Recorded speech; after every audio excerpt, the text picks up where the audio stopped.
ദൈവനാമത്തിലേവർക്കും സ്നേഹവന്ദനം. റോമർക്കെഴുതിയ ലേഖന പഠന പരമ്പരയിൽ 107-ാമത്തെ അവതരണത്തിലാണ് നാം ഇപ്പോൾ ആയിരിക്കുന്നത്. 107-ാമത്തെ അവതരണം. വിശുദ്ധ വേദപുസ്തകത്തിൽ ഏറ്റവും കൂടുതൽ ദുരുപയോഗിക്കപ്പെട്ട,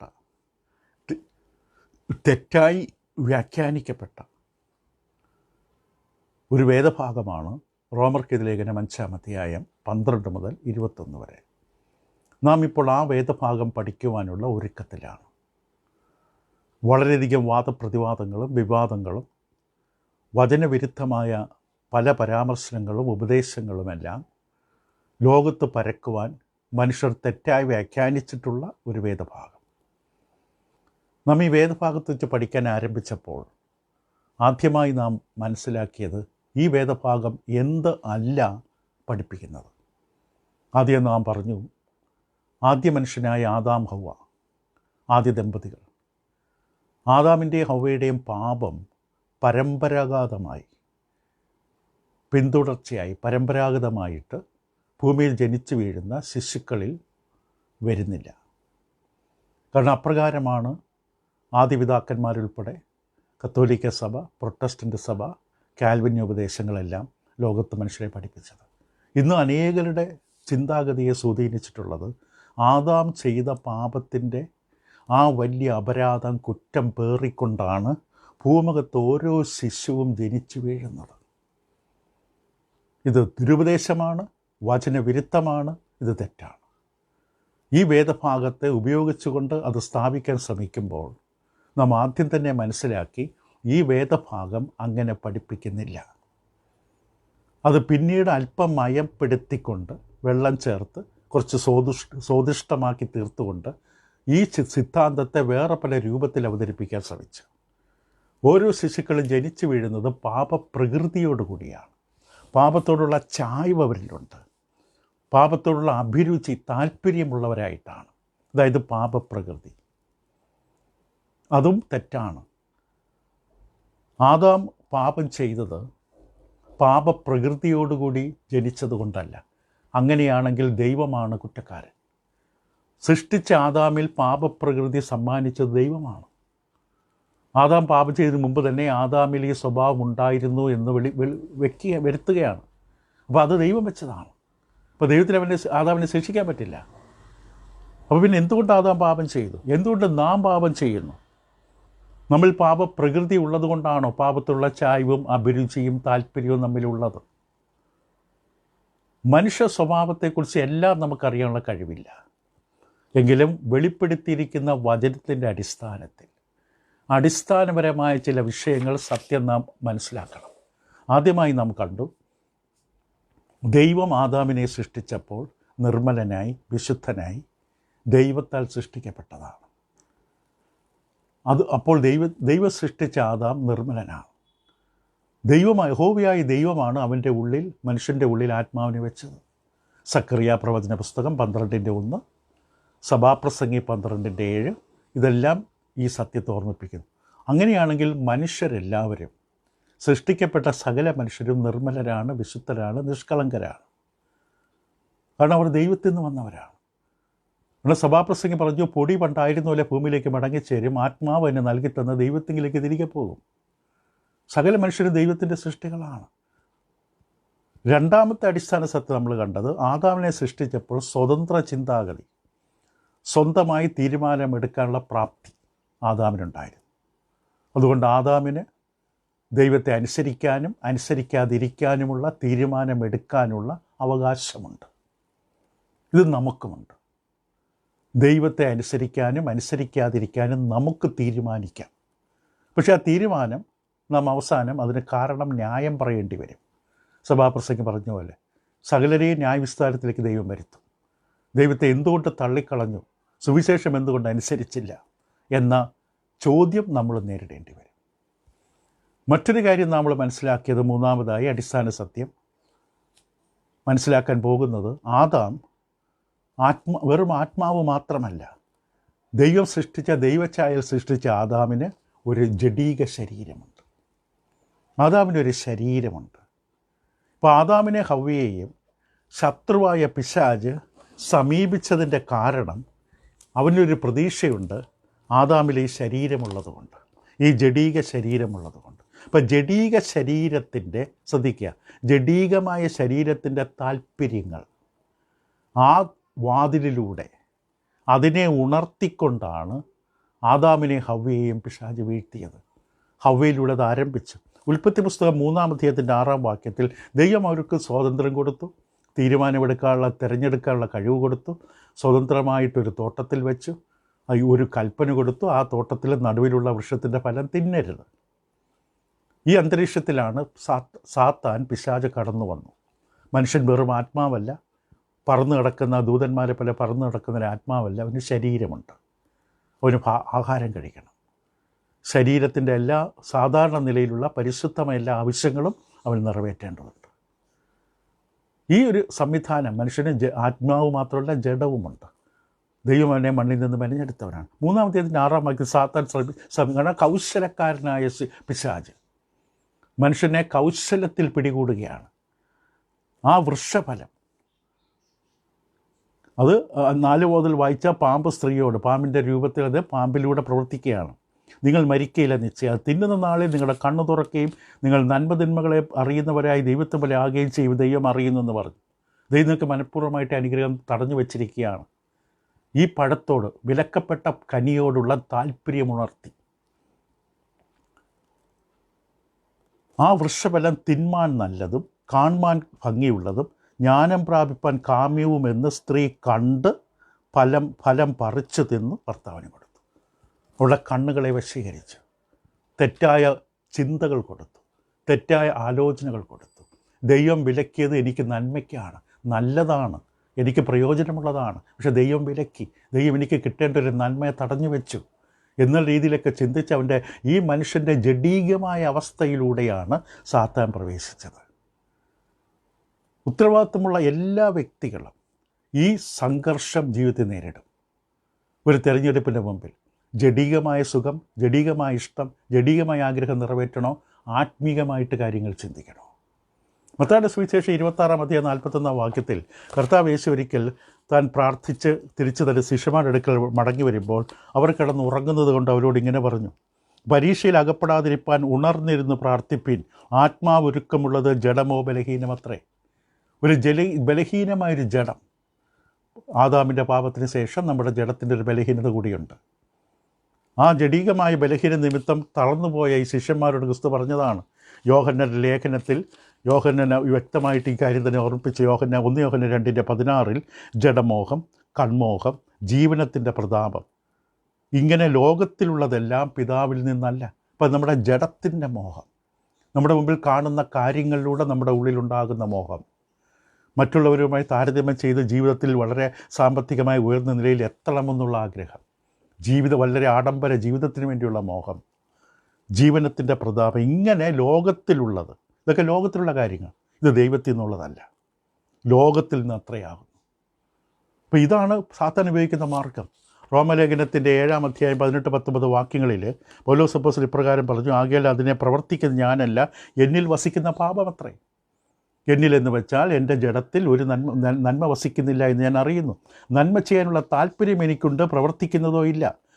ഞാൻ ചെയ്യുവാൻ ഇച്ഛിക്കുന്ന നന്മ ഇല്ലെങ്കിലോ ഇച്ഛിക്കാത്ത തിന്മ അത്രേ പ്രവർത്തിക്കുന്നത്. അപ്പോൾ ഒരു സംഘർഷം മനുഷ്യരിലുണ്ട്. എനിക്ക് വചനം പഠിക്കണം, വചനം കേൾക്കണം, ആത്മീകമായി സത്യസന്ധമായി ജീവിക്കണം, ദൈവത്തെ കൂടുതൽ ആത്മാർത്ഥതയോടുകൂടി ആരാധിക്കണം, ആഗ്രഹിക്കുകയൊക്കെ ചെയ്യും. പക്ഷേ മറ്റൊരു സംഘർഷം ഉള്ളിലുണ്ടാകും. നമ്മുടെ ജഡം അതിൽ നിന്ന് നമ്മളെ പിൻവലിക്കും.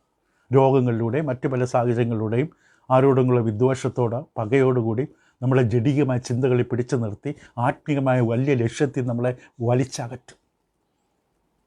ഗലാത്യ ലേഖനം 5-ാം അധ്യായം, റോമലേഖനം 8-ാം അധ്യായമൊക്കെ വളരെ വിശദമായി പറയുന്ന ഒരു കാര്യമാണ് ഈ സംഘർഷം, ആത്മാവും ജഡവും തമ്മിലുള്ള പ്രതികൂല അവസ്ഥ. അപ്പോൾ ഇത് ആദാമിലുണ്ടായിരുന്നു. കാരണം ആദാമിലേക്ക് പ്രവേശിച്ചത്, ഹവ്വയിലൂടെ പ്രവേശിച്ചത് ഈ ജഡീകമായ താല്പര്യങ്ങളിലൂടെയാണ്. അതുകൊണ്ടാണ് പാപം ചെയ്യുന്നത്. ഇത് പാപപ്രകൃതിയുള്ളത് കൊണ്ടല്ല. 4-മതായി നമ്മൾ മനസ്സിലാക്കേണ്ടത്, പർദീസയിൽ പോലും, ഏദൻ തോട്ടം, പർദീസയിൽ പോലും പ്രലോഭനം കടന്നു വന്നു. പ്രലോഭനം അവിടെയും ഉണ്ടായി.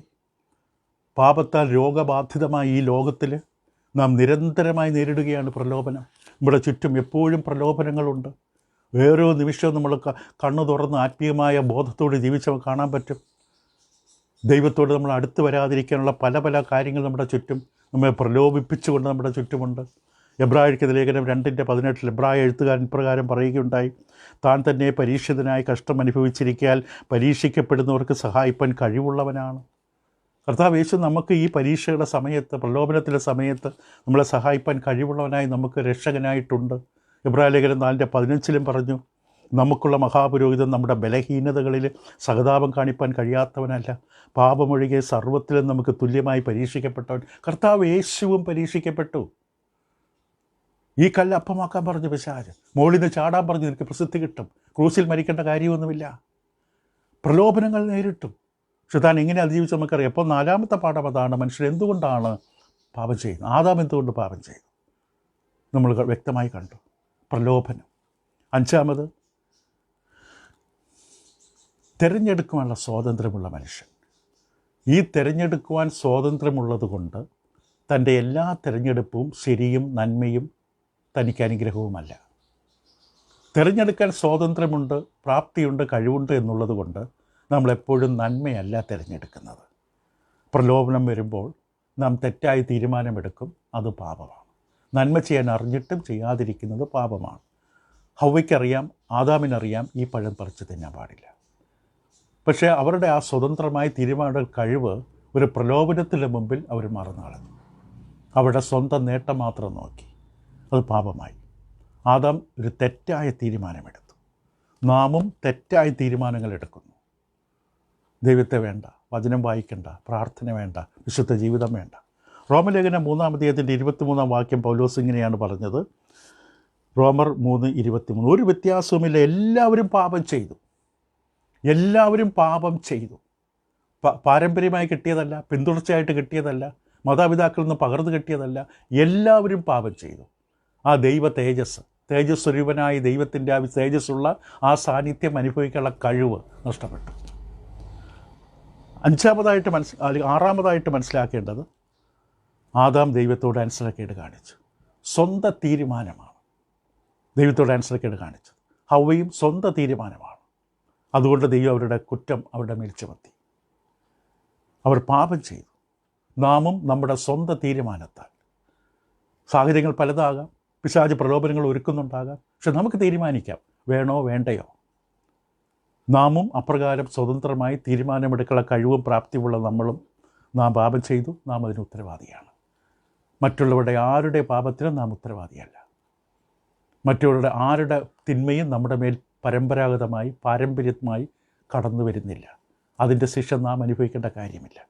അപ്പോൾ ആത്മീകമായിട്ട് നാം ഓരോരുത്തരും ആദാമിനെ പോലെ തന്നെയാണ് ജീവിതം ആരംഭിച്ചത്. ആദാം മനുഷ്യനായിരുന്നു, നാമും മനുഷ്യരാണ്. തെറ്റ് സംഭവിക്കാവുന്നൊരു പ്രകൃതി ആദാമിലുണ്ട്. അതായത് ജഡമുള്ളിടത്തോളം അവൻ സൂക്ഷിച്ചാൽ പക്ഷേ സംഭവിക്കില്ല. നമ്മുടെ ജീവിതം അങ്ങനെയാണ്, ഫാലിബിളാണ്, തെറ്റ് പറ്റാവുന്ന, പിഴ സംഭവിക്കാവുന്ന ഒരു പ്രകൃതിയുണ്ട്. പക്ഷെ അവിടെ ദൈവാത്മാവിൻ്റെ സഹായം വേണം. ദൈവത്തിൻ്റെ കൽപ്പനകൾ, വചനത്തെ മുറുകെ പിടിച്ച് പ്രലോഭനങ്ങളെ നേരിടണമെങ്കിൽ ഉള്ളിലുള്ള നന്മ മുറുകെ പിടിക്കണം. നാമും ആദാമിനെ പോലെ തന്നെ താമസിയാതെ അതേ തെറ്റ് ചെയ്തു. ദൈവത്തോട് അനുസരണക്കേട്, ദൈവം പറഞ്ഞ കൽപ്പനയെ അനുസരണക്കേട് കാണിച്ചു. നാം അനുസരണക്കേട് കാണിക്കുമ്പോൾ നാം ചെയ്തതിന് ഞാൻ തന്നെയാണ് ഉത്തരവാദി. ഞാൻ ദൈവത്തോട് അനുസരണക്കേട് കാണിച്ചത് ഏത് വിഷയമാകട്ടെ, അതിൻ്റെ ഉത്തരവാദി ഞാൻ മാത്രമാണ്. മറ്റൊരാളെ പഴി ചുമത്താൻ, സാഹചര്യത്തെ, പിശാചിനെ, മറ്റൊന്നിനെയും പഴി ചുമത്താൻ എനിക്ക് അവകാശമില്ല. ഞാൻ ചെയ്ത പാപത്തിൻ്റെ ഉത്തരവാദി ഞാൻ തന്നെയാണ്. ആദാമല്ല കാരണം, മാതാപിതാക്കളല്ല, ഭാര്യയല്ല, ഭർത്താവല്ല. അപ്പോൾ നാം പാപികളായത് നമ്മുടെ ഈ പാപലോകത്തിൽ നാം ജീവിക്കുന്നു. പ്രലോഭനങ്ങൾ നമ്മുടെ ചുറ്റും വരുന്നു. അല്ലാതെ വ്യക്തിത്വത്തെ സ്വാധീനിക്കുന്ന നമ്മുടെ ജീവശാസ്ത്രപരമായൊരു ഘടകം കൊണ്ടല്ല. അതായത് പാപപ്രകൃതി എന്നിലുള്ളത് കൊണ്ട് പാപം ചെയ്യാതിരിക്കാൻ പറ്റില്ലെന്നല്ല. നമ്മുടെ കർത്താവ് കാണിച്ചത് മനുഷ്യനായി വന്നിട്ട് പാപം ചെയ്തില്ല. അപ്പോൾ പാപം ചെയ്യാതെ ജീവിക്കാൻ പറ്റും.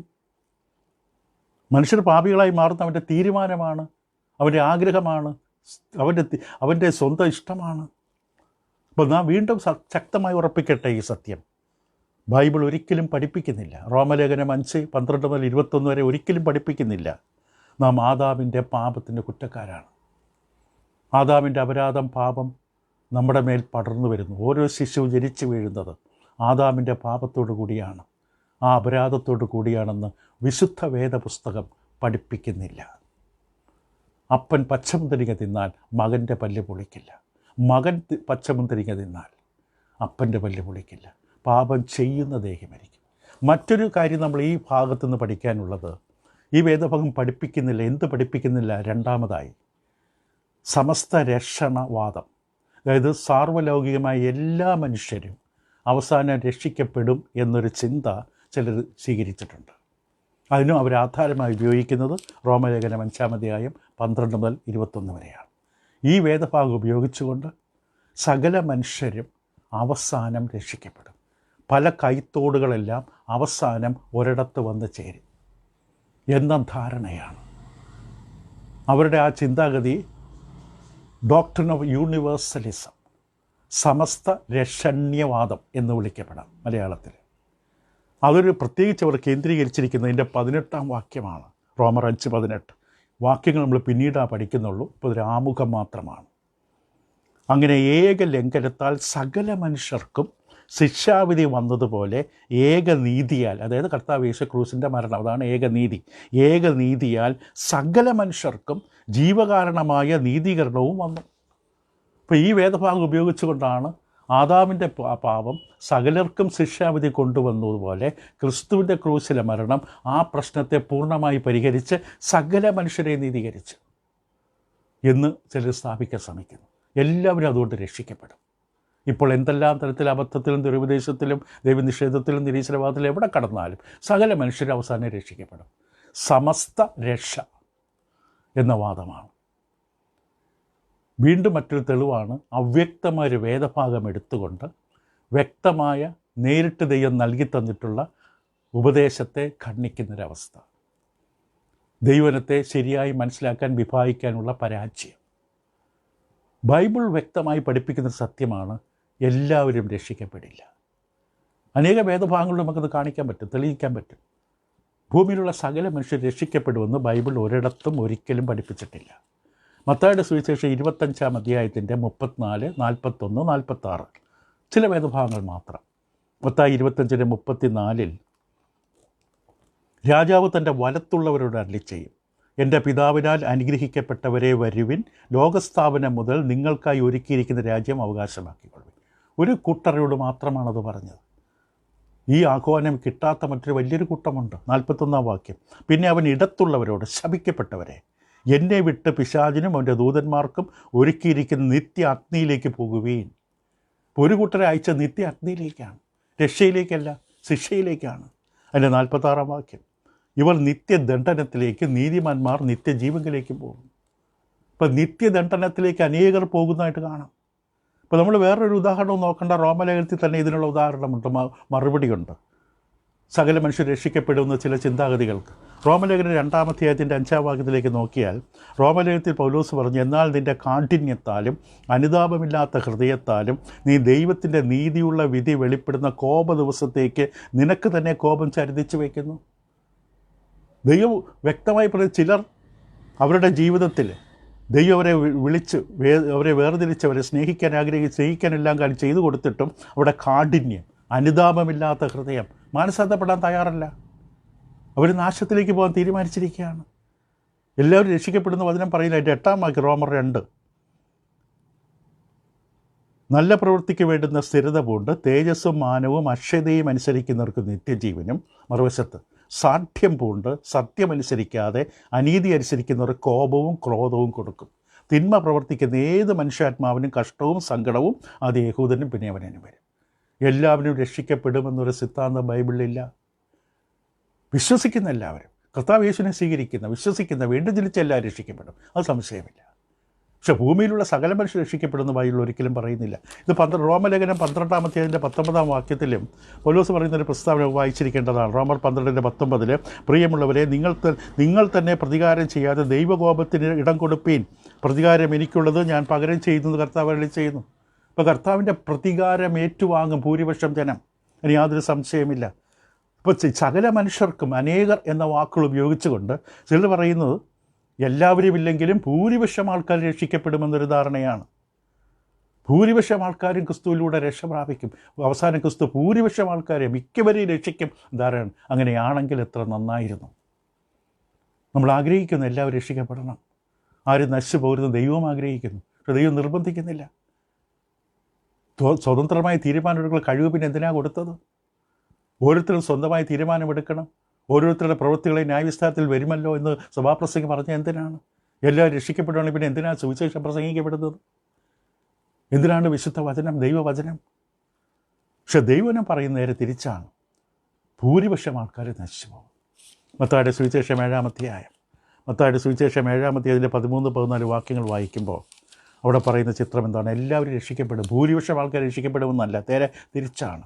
ഇടുക്കുവാതിലൂടെ അകത്ത് കടപ്പി, നാശത്തിലേക്ക് പോകുന്ന വാതിൽ വീതിയുള്ളതും വഴി വിശാലവും അതിൽ കൂടി കടക്കുന്നവർ അനേകരുമാകുന്നു. ജീവനിലേക്ക് പോകുന്ന വാതിൽ ഇടുക്കവും വഴി ഞെരുക്കവുമുള്ളത്, അത് കണ്ടെത്തുന്നവർ ചുരുക്കമത്രേ. അപ്പോൾ റോമലേഖനം 5-18 വാക്യം എന്ത് പഠിപ്പിക്കുന്നു നമുക്ക് പിന്നീട് നോക്കാം. ഇപ്പോൾ നമ്മൾ ആമുഖമായി ഒരു കാര്യം ഉറപ്പിക്കുകയാണ്: സമസ്ത രക്ഷാവാദം, അതായത് സാർവലൗകികമായി സകല മനുഷ്യരും രക്ഷിക്കപ്പെടുന്ന വാദം വചനത്തിലുള്ളതല്ല. ഇനി നമുക്ക് റോമലേഖനം 5:12-20 എന്താണ് വാസ്തവത്തിൽ ഈ വേദഭാഗം പഠിപ്പിക്കുന്നതെന്ന് അല്പമായി ചിന്തിക്കാൻ ആരംഭിക്കേണ്ടതുണ്ട്.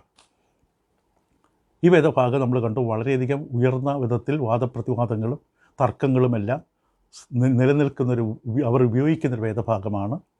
പുതിയ നിയമത്തിൽ ഏറ്റവും അധികം ദുരുപയോഗിക്കപ്പെട്ടൊരു വേദഭാഗമാണ്. ബൈബിളിലെ ഏറ്റവും ബുദ്ധിമുട്ടുള്ള വേദഭാഗമാണ്. ഈ വേദഭാഗം ശരിയായ തരത്തിൽ മനസ്സിലാക്കേണ്ടത് വളരെ ആവശ്യമാണ്. റോമലേഖനം മനസ്സിലാക്കാൻ ഈ വേദഭാഗം മനസ്സിലാക്കേണ്ടത് ആവശ്യമാണ്. കാരണം ദുരുപദേശത്തിൻ്റെ കാറ്റിൽ ആടി ഉലഞ്ഞു പോകാതിരിക്കാൻ നമ്മൾ കണ്ടു. പാരമ്പര്യമായി ലഭിക്കുന്ന ശിശുക്കൾ ജനിച്ചു വീഴുന്നത് ആദാമിൻ്റെ പാപത്തോടു കൂടി എന്നുള്ള റോമൻ കത്തോലിക്ക സഭയുൾപ്പെടെ ഉള്ള വിഭാഗങ്ങളുടെ വാദം, കാൽവിൻ എന്ന് പറയുന്ന ദുരുപദേഷ്ടാവിലൂടെ സംഭവിച്ചതായ ആദിപാപം, ജന്മപാപം, അത് റോമൻ കത്തോലിക്ക സഭയുടെ വാദഗതിയാണ്. പ്രൊട്ടസ്റ്റൻ്റ് സഭാ വിഭാഗങ്ങൾ സമ്പൂർണ്ണമായ പരമ്പരാഗതമായുള്ള വൈകല്യത്തോടു കൂടിയാണ് ശിശുക്കൾ ജനിച്ചു വീഴുന്നുള്ള വാദഗതി അവലംബിച്ച് പുലർത്തുന്നു. ഇങ്ങനെയുള്ള ദുരുപദേശങ്ങളുടെ കാറ്റിൽ ആടി ഉലഞ്ഞു പോകാതിരിക്കാൻ ഈ വേദഭാഗം വാസ്തവത്തിൽ എന്ത് പഠിപ്പിക്കുന്നുവെന്ന് കൃത്യമായി വ്യക്തമായി നാം മനസ്സിലാക്കിയിരിക്കേണ്ടത് ആവശ്യമാണ്. അപ്പോൾ ഈ വേദഭാഗത്തെ ശരിയായി മനസ്സിലാക്കുന്നതിലൂടെ നമുക്ക് മനുഷ്യൻ്റെ പരിമിതികളെന്ത്, അവൻ്റെ കഴിവുകളെന്ത്, അവൻ്റെ ബലഹീനതകളെന്ത്, നിസ്സഹായതയെന്ത്, ഇത് മനസ്സിലാക്കി കർത്താവ് യേശുവിനെ കൂടുതൽ സ്നേഹിക്കാൻ, ക്രിസ്തുവിലുള്ള വിശ്വാസം ആഴമായി ബലപ്പെടാൻ, നമുക്കുവേണ്ടി ക്രിസ്തു എന്ത് ചെയ്തു എന്ന് മനസ്സിലാക്കാൻ ഇത് ഇടവരുത്തും. കാരണം ഈ വേദഭാഗം വാസ്തവത്തിൽ പൗലോസ് ഇതുവരെ റോമലേഖനം 5-11 വരെയുള്ള വാക്യങ്ങളിൽ എന്താണോ പറഞ്ഞതിനെല്ലാം ഒരു സംക്ഷിപ്തമായിട്ട് ഒരുമിപ്പിച്ച് അവതരിപ്പിക്കുകയാണ്. വ്യക്തമായി പറഞ്ഞിരിക്കുകയാണ് മനുഷ്യൻ്റെ പരാജയം, പ്രമാണത്തിൻ്റെ കീഴിലുള്ള മനുഷ്യൻ്റെ പരാജയം, നീതിക്കും കൃപയ്ക്കും വേണ്ടിയുള്ള മനുഷ്യൻ്റെ ആവശ്യകത, ഇതെല്ലാം പറയുകയാണ്. അപ്പോൾ ഇത് വാസ്തവത്തിൽ ഇതൊരു വലിയൊരു പശ്ചാത്തലമാണ്. ഈ പുസ്തകത്തിൻ്റെ, ഈ അധ്യായത്തിൻ്റെ, ഈ വേദഭാഗത്തിൻ്റെ പശ്ചാത്തലം ശരിക്കും നമ്മൾ ഇതുവരെ റോമലേഖനത്തിൽ പൗലോസ് പഠിപ്പിച്ചതിലേക്ക് നമ്മളെ കൊണ്ടുവരികയാണ്. റോമലേഖനത്തിലെ പ്രമേയം എന്തായിരുന്നു? ദൈവത്തിൻ്റെ നീതി, വിശ്വാസത്താലുള്ള ദൈവനീതി. അത് എന്താണ്? മനുഷ്യന് എന്തുകൊണ്ടത് ആവശ്യമാണ്? മനുഷ്യന് നീതി ലഭിക്കുമ്പോൾ എന്തൊക്കെയാണ് അവന് കിട്ടുന്ന നേട്ടങ്ങൾ? ഇതൊക്കെയാണ് ഇതുവരെ പഠിച്ചത്. അതൊന്ന് പെട്ടെന്ന് പറഞ്ഞ് അവസാനിപ്പിക്കാൻ, ബാക്കി അടുത്ത ദിവസം തുടരാം. അപ്പോൾ റോമർ 5:12-20 വരെ പൗലോസ് ഇതുവരെ പറഞ്ഞത്, ആദ്യത്തെ 5 അധ്യായം, 5-ാം അധ്യായത്തിലെ 11 വരെ പറഞ്ഞതിനെ ഒന്ന് ഓർമ്മപ്പെടുത്തുകയാണ്. ഒന്നാമത് പൗലോസ് പറഞ്ഞു, സാർവലൗകികമായി സകല മനുഷ്യരും പാപത്തിൻ്റെ കീഴിലാണ്, ഒരു വ്യത്യാസമില്ല. റോമർ 1:18 മുതൽ 2:29 വരെ എല്ലാവരും പാപത്തിൻ്റെ കീഴിലാണ്. നീതിമാൻ ആരുമില്ല, ഒരുത്തൻ പോലുമില്ല. അപ്പോൾ ആ ഒരു സാർവലൗകികമായി മനുഷ്യനെ ബാധിച്ചിരിക്കുന്ന പാപം എന്ന മഹാരോഗത്തെ കാണിച്ചു. യഹൂദനും പ്രജാതികളും വ്യത്യാസമില്ല കാര്യത്തിൽ. രണ്ടാമത് 3-ാം അധ്യായം 1 മുതൽ 20 വരെ വ്യക്തമായി കാണിച്ചു തന്നു, എല്ലാവരും പാപത്തിൻ്റെ കീഴിലാണ്, നീതിമാൻ ആരുമില്ല എന്നുള്ള സത്യം. റോമർ 3:1 മുതൽ 20 വരെ. മൂന്നാമതായിട്ട് റോമർ 3:21 മുതൽ 31 വരെ പറഞ്ഞു, ഈ പാപിയായ മനുഷ്യൻ നീതീകരിക്കപ്പെടാൻ കർത്താവ് യേശുവിലുള്ള വിശ്വാസത്താൽ, ക്രിസ്തുവിലുള്ള വിശ്വാസത്താൽ പാപിയായ മനുഷ്യന് നീതീകരണം സാധ്യമാണെന്നുള്ള ചിത്രം റോമർ 3-ാം അധ്യായം 21 മുതൽ 31 വരെ പറഞ്ഞു. നാലാമതായിട്ട് ഈ ഇതുവരെ പൗലോസ് പറഞ്ഞു വെച്ച മറ്റൊരു പ്രധാന ചിന്ത തിരുവെഴുത്തിൻ്റെ അടിസ്ഥാനത്തിൽ പൗലോസ് കാണിച്ചു തന്നു. ഈ നീതി, അതായത് വിശ്വാസത്താലുള്ള നീതിയാണ്, അത് ന്യായപ്രമാണത്തിന് വിരോധമല്ല. ന്യായപ്രമാണവും സാക്ഷ്യം പറയുന്ന നീതിയാണ്. ന്യായപ്രമാണത്തെ ഉറപ്പിക്കുന്ന നീതിയാണ് അബ്രഹാം തെളിവായിട്ട് അവതരിപ്പിച്ച് 4-ാം അധ്യായം 1 മുതൽ 25 വരെ. 5-ാം അധ്യായത്തിൽ പൗലോസ് അപ്പോസ്തലൻ അവതരിപ്പിച്ചത് വ്യക്തമായി പറഞ്ഞ ക്രിസ്തുവിലൂടെ മനുഷ്യകുലം തകർന്ന അവസ്ഥയിൽ നിന്ന് ഉയർത്തപ്പെടുകയാണ്. അനുസരണക്കേടിനാൽ തകർന്ന, നിരാശയിൽ വീണുപോയ, ആത്മീക മരണത്തിൽ അകപ്പെട്ടുപോയ മനുഷ്യനെ ദൈവം നീതീകരിച്ച് കൃപയിലേക്ക് കൊണ്ടുവന്ന് നിർത്തി. കൃപയിൽ നിൽക്കുന്നു, ഉയർത്തി. ഇതാണ് ഇതുവരെ പറഞ്ഞത്. അതുകൊണ്ട് ആദാമിനെയും ക്രിസ്തുവിനെയും താരതമ്യപ്പെടുത്തേണ്ടതുണ്ട്. ആദാമിൽ നഷ്ടപ്പെട്ടത് ക്രിസ്തുവിൽ എങ്ങനെയാണ് ദൈവം പുനഃസ്ഥാപിച്ചത്. ഇപ്പോൾ 5:11 വേദഭാഗത്തിൻ്റെ പശ്ചാത്തലം ഇതാണ്. ഈ പശ്ചാത്തലത്തിൽ വേണം 5:12 മുതൽ ചിന്തിക്കാൻ. 5:12 മുതൽ 21 വേദഭാഗം അതിൽ നിന്ന് അടർത്തി മാറ്റാൻ പറ്റില്ല. ഇടയ്ക്കൊരു വേദഭാഗത്തെ അതിൻ്റെ പശ്ചാത്തലം നിന്ന് അടർത്തി മാറ്റിയാൽ നമുക്ക് ശരിക്കുള്ള ആശയം കിട്ടില്ല. അപ്പോൾ നമുക്ക് തുടർച്ചയായിട്ടുള്ള ഇനിയുള്ള ദിവസങ്ങളിൽ നമ്മൾ വ്യക്തമായി പഠിക്കും. കുറച്ച് ബുദ്ധിമുട്ടാണ്, പക്ഷേ അതിനുള്ള ആത്മാർത്ഥതയും ഒരുക്കവും താല്പര്യവും നിങ്ങളുണ്ടാകട്ടെ എന്ന് പ്രാർത്ഥിക്കുകയാണ്. ദൈവം തന്നെ നമുക്ക് വ്യക്തമായി പഠിക്കാൻ കഴിയും, നമുക്ക് ആഗ്രഹമുണ്ടെങ്കിൽ. അപ്പോൾ അതിന് നമുക്ക് സാധിക്കും. ലോകത്തിലെ മനുഷ്യർ ദുരുപയോഗിച്ചൊരു വേദഭാഗം, ദുരുപദേശങ്ങൾ പലതും അടിസ്ഥാനപ്പെട്ടൊരു വേദഭാഗം തെറ്റായി ഉപയോഗിച്ചതുകൊണ്ട് അതിൻ്റെ ശരിയായ ആശയം, അർത്ഥം നമുക്ക് മനസ്സിലാക്കുമ്പോൾ ക്രിസ്തുവിനെ കൂടുതൽ സ്നേഹിക്കാൻ ഇടവരും. കാരണം ആദാമിൽ നഷ്ടപ്പെട്ടത് ദൈവം ക്രിസ്തു നമുക്ക് തിരികെ തരുമ്പോൾ അതിലധികം തിരികെ തരികയാണ്. അത് നമുക്ക് കൂടുതൽ മനസ്സിലാക്കാൻ പറ്റും. ദൈവം നിങ്ങളെ സഹായിക്കട്ടെ. തുടരാം അടുത്ത ദിവസങ്ങളിൽ. Thank you.